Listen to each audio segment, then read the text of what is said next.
Welcome to the Global Citizenship Education Interview Series, where we engage visionary thinkers and transformative educators in conversations that matter. Today, we are delighted to welcome Joseph Brighton Malekela. Joseph is the Executive Director of the African Leadership Initiatives for Impacts, a youth-led Tanzanian organization dedicated to empowering young people to advance peace and development through leadership, innovation, and global citizenship education. The African Leadership Initiatives for Impact gained international recognition as the winner of the 2025 UNESCO Prize for Global Citizenship Education. Congratulations for that. That's an amazing achievement, particularly for its Youth for Peace agenda, an initiative that promotes social cohesion, counters hate speech, and has reached thousands of young people through community-based programs and national advocacy campaigns for a more peaceful future. Joseph is a youth champion of the Sustainable Development Goals, a member of the Youth Sounding Board of the European Union delegation to Tanzania and East Africa, a co-chair of the Youth for Peace Agenda Coalition of Tanzania. His leadership journey includes prestigious fellowships, international engagements, among them the Mandela Washington Fellowship 2024 by the U.S. Department of State, Young Citizens Forum 2024 by Frederick Hebert, Shifting Tanzania, a Global Peace Pioneers 2023 in Seoul, and at the heart of Joseph's work is a deep commitment to advancing the 2030 Agenda for Sustainable Development with a particular emphasis and focus on SDG 16, specifically peace, justice, and strong institutions. For more than 7 consecutive years, he has convened national forums on youth, peace, and security in Tanzania, creating vital intergenerational spaces for dialogue, reflection, and youth-led peace building. Joseph, it is a real pleasure to welcome your important voice to the Global Citizenship Education Interview Series. Thank you for joining us.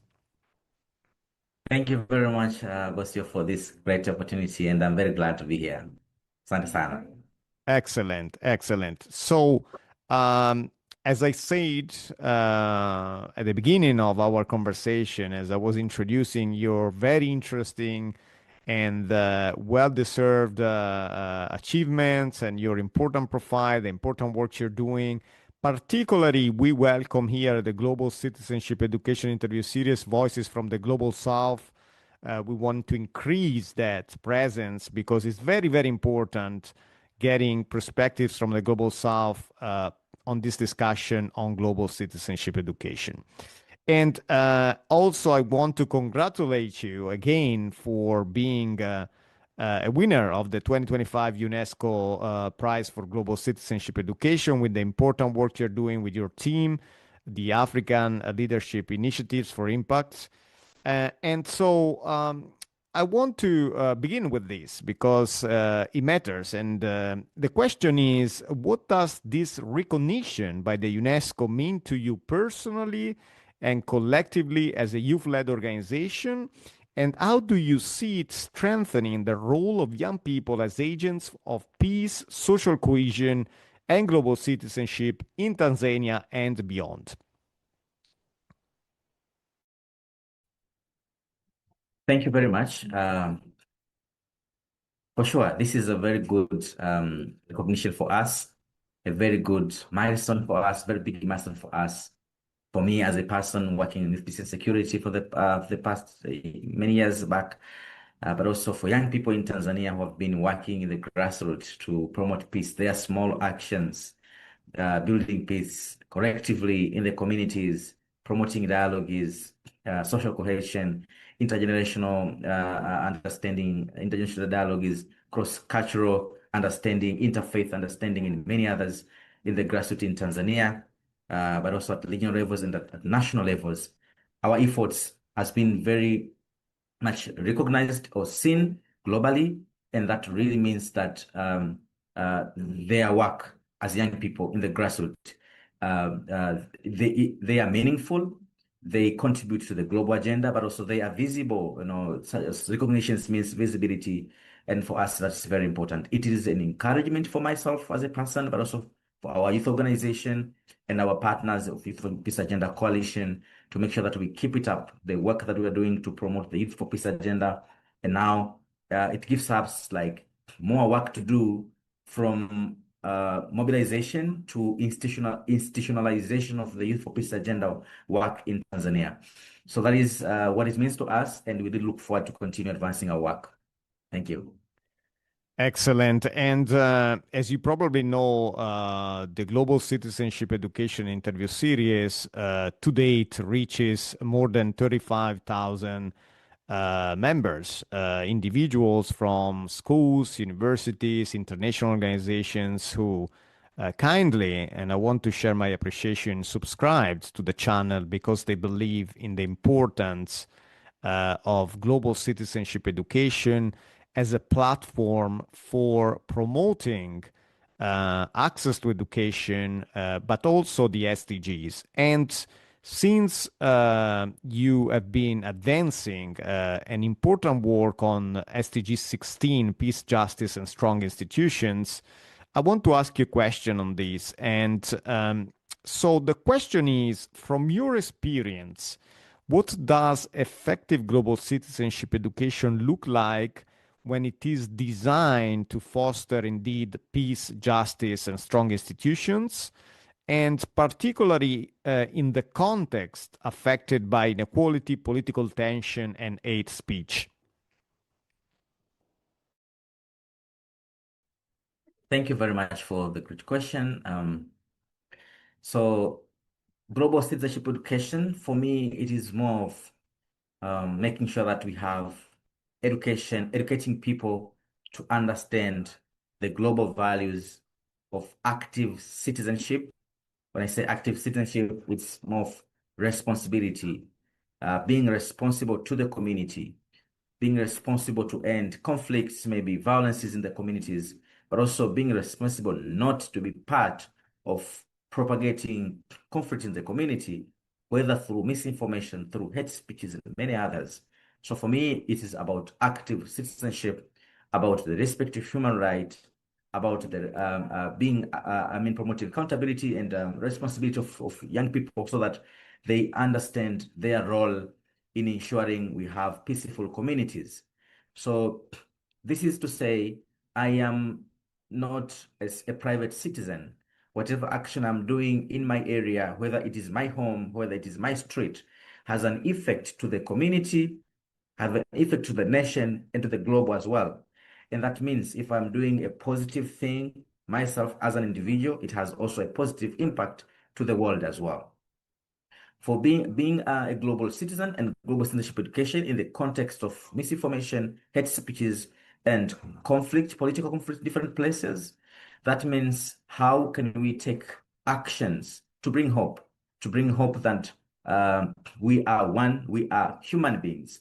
We can foster understanding amidst our differences that we have, whether be it in ideology, be in religion, be in political, be in understanding. We can bridge a way to promote unity and to understand that we are human beings beyond everything else. And from there, that's where we build sustainable communities. That's where we build strong institutions. Oh, and very important is, as you mentioned about the SDG 16, speaks about peace, justice, and strong institutions. In many places where there is conflicts, where there is the absence of peace, it is all about justice and all about how institutions are able to protect, to promote justice of the community. So this education can help people to understand that whenever I can do the right thing, whenever I can do just for others, that's the only way we can have peace. When I say justice to others is not violating others' rights, not violating others' freedom, fundamental freedoms and their dignity.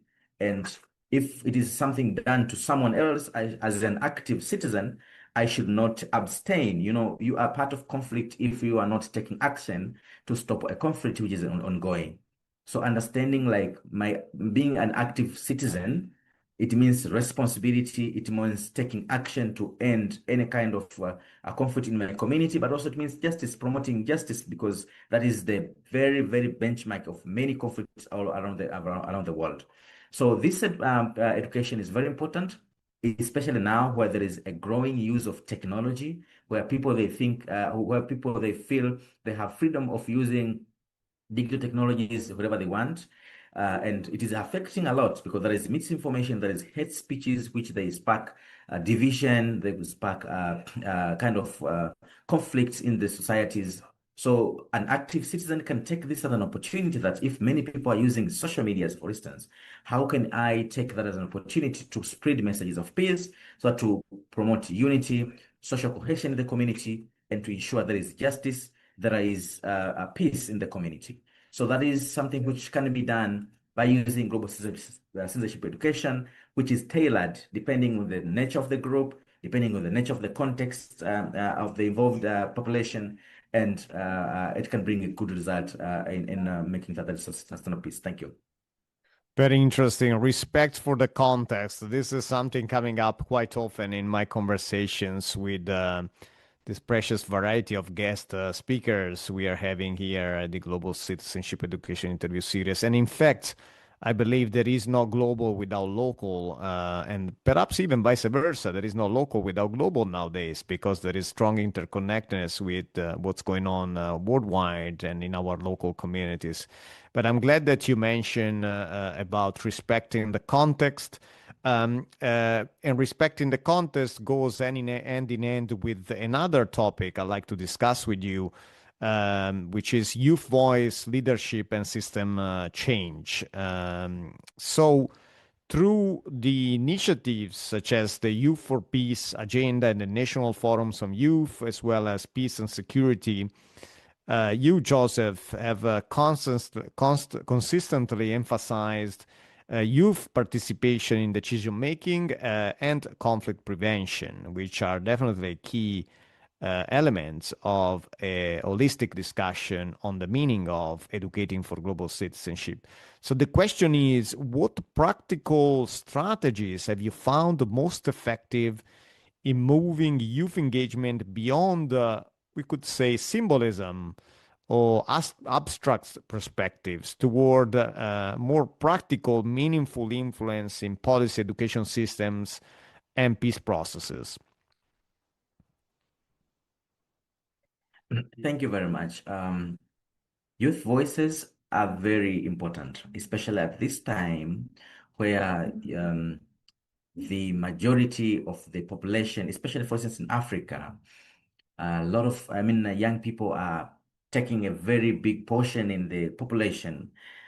In Tanzania, for instance, my country where I'm coming from, people below the age of 35 years constitutes 77% of the country population as of 2022 population census. So you are speaking about more than three quarter of the country are young people below the age of 35.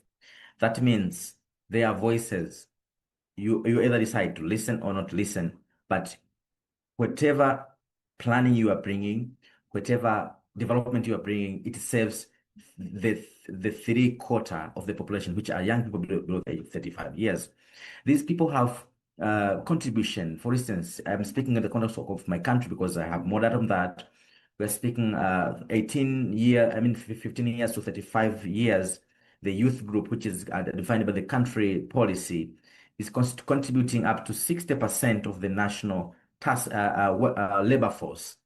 Now, the labor force of the country is contributed by young people. They are many in numbers. They have a lot of challenges. They have a lot of demands that they need. Their voices must be heard, exactly what they want to be done, and not sending someone who is not a young person to listen and say, okay, young people, they have said this. For the meaningful participation and airing of their voices, they must be in the tables, the decision-making tables. And this is something which you have been championing for many years. And as you know, the Youth Peace and Security Agenda has the first pillar of participation. It is clear that if young people they don't participate in decision-making process, and they are many in number, then we come to the concept of marginalization, and marginalization is threat to peace and security. So our emphasis has been we must have young people in the table. Now, what are the basic strategies which can be used? One of it is having a legal specific quota, which says, for instance, in every decision-making bodies, whether it is a committee, whether it's council, whether it is a task force, whether it's a decision-making body, at least certain percent has to be young people. In our consultations that we have been doing in Tanzania, young people have been demanding 30% quota in all decision-making bodies. So the 15 years to 35 years group of people who are young people, according to the policies, they constitute 34.5% of the country population. So they are demanding just 30%.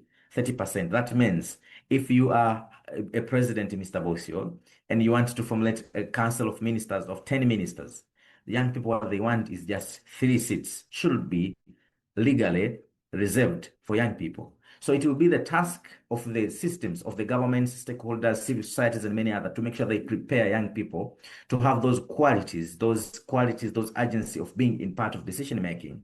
But the first thing is to claim a space, to have that space there legally, not by favor, not by do you like it or you don't like to include young people. It should be there by constitution, by laws, so that the young people they have assurance of being part in decision making, and that reduces the symbolism of participation.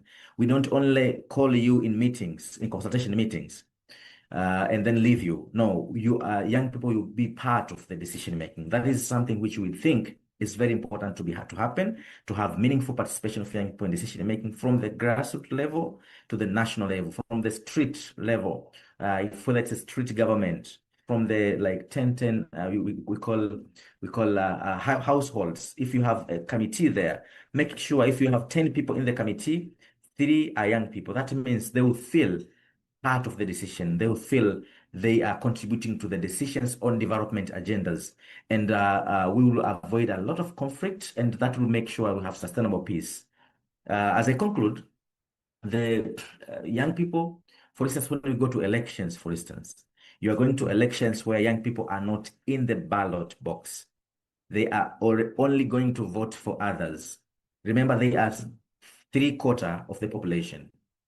3/4 of the population, they are going to vote for the 1/4, which is deciding on their behalf, planning the youth policies on their behalf, while the young people themselves, they are out of the system.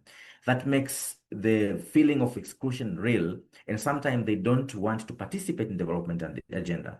And that brings a lot of gap between decision makers and young people themselves. So for me, the specific quota is very important. Other countries are creating national action plans on youth peace and security, which they are addressing participation issue as a security concern, to ensure that if you want peace, make sure there is a meaningful participation of young people. The young people are getting spaces to be heard. The young people they don't only get spaces to be heard, but their voices are being incorporated in decision-making process. So that is something which is going on, but also other countries are formulating national councils, national youth councils, a council of young people themselves from the street level to national level, where they meet, they discuss the issues, they set their agendas, they deliver as one. They know exactly what they want. And also they share information, and then they keep moving forward as young people themselves. So that is something very important, to have legal specific quota, youth councils, but also to ensure there is meaningful participation for young people in decision-making process. Thank you. Very interesting. And indeed, youth participation agency are all elements that come up frequently in discussions around the global citizenship and the global citizenship education. So we discussed your perspectives on a variety of very interesting themes, the work you're doing with the African Leadership Initiatives for Impact, the prize, well-deserved prize by UNESCO for global citizenship education that your organization received. Then we discussed your line of work in relation to SDG 16, particularly in fragile and diverse contexts like Tanzania, and with a focus on peace building. We discuss the importance of youth voice in intervening actively in decision making. Now, a final and I would say challenging question. And the question is, if you had to define global citizenship and global citizenship education in just three keywords, what these three keywords would be and why? It's challenging, for sure. For me, um, in few words, I would say it is all about respect to dignity. It is about accountability, and it is also about corrective responsibility. You know, when I say respect to dignity, I mean we are the same human being everywhere. If we respect that we are all human being, regardless of our differences of colors, of beliefs, whatever differences we have, but we are the same human being, and we deserve the same respect to dignity. That means if we have those values, everyone respects others, people's dignity. That means there will be no conflicts for sure. Because whenever we differ in ideas, it will be all about ideas, not about physical conflict, not about fighting. Because that is something which is kind of arguments. If you have a better argument, I mean, a different argument, then I have to come up with a counter argument. It's more of ideas exchange and not differing from ideas, from religions, from colors, and then fighting and then causing destruction in the community.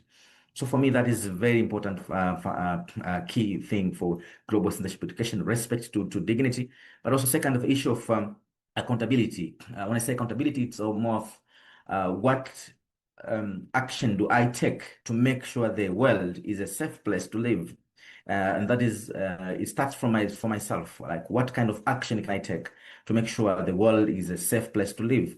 Whether by safeguarding the principles of human rights, whether by making sure that I be part of resolving conflicts in the community, or I contribute to development agenda in the community. That is this accountability part. What have I done to make sure my community, my place is a better place to live? And if that is a question for everyone, that means even if it starts at individual level, it will usually replicate to global level because everyone will have that question. What have I done to make my area, my world, a better place to live? So it's kind of for accountability. And for the collective responsibility is we are not living in silos. We're not living alone. We're not living in the world where we are alone. We are living with the community and we are part of the community, understanding that there are some actions we need to take together to work together with other people in the community in the common cause. For instance, now we are speaking the threat of climate change. Climate change is something which I cannot address myself. It is something which needs cooperation, needs people to come together, communities to come together, nations to come together, and to make sure they address those common problems that we have in the community. So the collective responsibility is very important as we are addressing global challenges, whether they're starting from the street, from our areas to the global level. And that means when I say collective responsibility, it means we are part. We are part of the world and we need to be part of the global solutions, of the solutions to our global challenges. So that is, in a few words, what I can say about global citizenship education. Thank you very much. Okay, Joseph, this is very interesting. Before we close, I want to ask a quick question about forthcoming projects, particularly now that you've been awarded the UNESCO Prize for Global Citizenship Education. Is there any specific initiative you are prepared to share with our audience that you find particularly significant in relation to our discussion? Thank you very much. Yes, with the Global Citizenship Education Prize we won recently, it was about what we have done to promote education for peace for young people in digital spaces, in physical and many others in the grassroots in the country of Tanzania, from the grassroots to national level. And we said what we think is lacking is a national mechanism of ensuring sustainable participation of youth in peace process. And that is a national action plan on youth peace and security agenda. So at the civil society, at the youth-led civil society, the best we can do is to work closely with the government of Tanzania to develop the national action plan on youth peace and security. And when we are coming in as a youth organization, that means we are bringing a youth perspective, a youth-led process, which can ensure that their youth voices are being mainstreamed in the National Action Plan on Youth Peace and Security. So that is what we'll be working on it this year to make sure that there is that framework which ensures sustainable participation of youth in peace process. So the award is supporting that work, and we are very happy for that. But also we look forward to continue intensifying our work, especially in digital spaces, where we need to make more youth program campaigns so that to make sure that there's peace messages. You know, when you go in social media, you meet misinformation, hate speeches, and many others. But at least Yeah. one time per week, you can find a positive narrative, a peace message, which reminds you about prosperity. That work, and then the grassroots as well. But all in all, to ensure the urgency of young people in peace processes and decision making is continuing to thrive in Tanzania. Thank you. Absolutely. Excellent. Thank you very much, Joseph Brighton Malekela, Executive Director of the African Leadership Initiatives for Impact, winner of the UNESCO Prize for Global Citizenship Education 2025. And congratulations also on the many other initiatives that you, your team, and colleagues are undertaking to promote peace and global citizenship and education. Thank you for joining the Global Citizenship Education interview series. Thank you very much. I appreciate it.